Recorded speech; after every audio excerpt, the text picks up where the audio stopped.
Those of you who follow entertainment news may have heard that the noted film critic and Pulitzer Prize winning author Roger Ebert passed away. I believe it was this past last week, Thursday evening. I caught the news listening to the radio one evening. I just wanted to share some personal thoughts. I have some fond memories of Roger Ebert and his one time partner, Gene Siskel.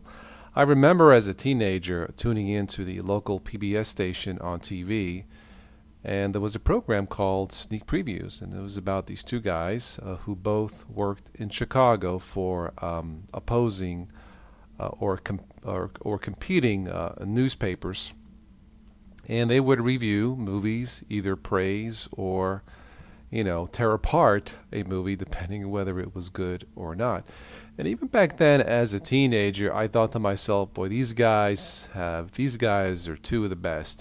These guys have a long career, or as long as their mortality would take them. And the show morphed into, from sneak previews, I think it went to Siskel and Ebert, or Siskel and Ebert at the movies, and I believe they worked together up until, I believe Gene Siskel passed away in 1999, I believe, of some form of cancer. And of course, Roger Ebert just passed away a few days ago, also of some form of cancer. I have as I said, very, very fond memories of watching and listening these guys. To me, there were times where I would, maybe watch their review and then go watch a movie. But sometimes I would watch a movie first, have my own personal review, and then watch to see what either Gene Siskel or Roger Ebert had to say. The last review that I read of Roger Ebert was the last Die Hard movie, Die Hard 5, or what was it called? A Good Day to Die Hard. I went to see the movie on a Sunday matinee, and I thought to myself, fun movie, but this is not one of the better Die Hard movies. Sure enough, I've read Roger Ebert's review, and he basically, said what I was thinking. There were better Die Hard movies to watch. I believe that the previous one, Live Free or Die Hard, was more fun to watch, and Roger Ebert, as I was going back in time to the reviews, I believe he thought the same thing.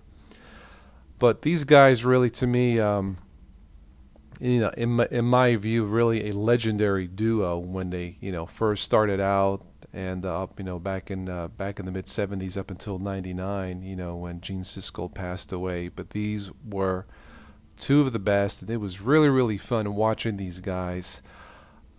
Not so much when they agreed, but it was really fun and entertaining when they didn't agree. They would, playfully, you know, talk back and forth, banter back and forth. Sometimes one guy would say, one guy would agree, or one guy would give it a thumbs up, and then the other guy give it a thumbs down, and one guy would say, I can't believe it, did you see the same movie I saw? What's the matter with you?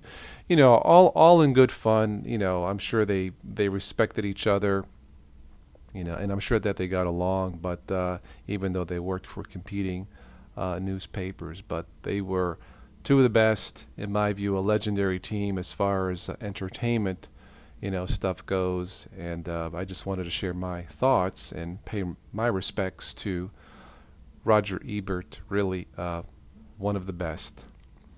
That's it. Thank you for listening. I'll catch you guys later.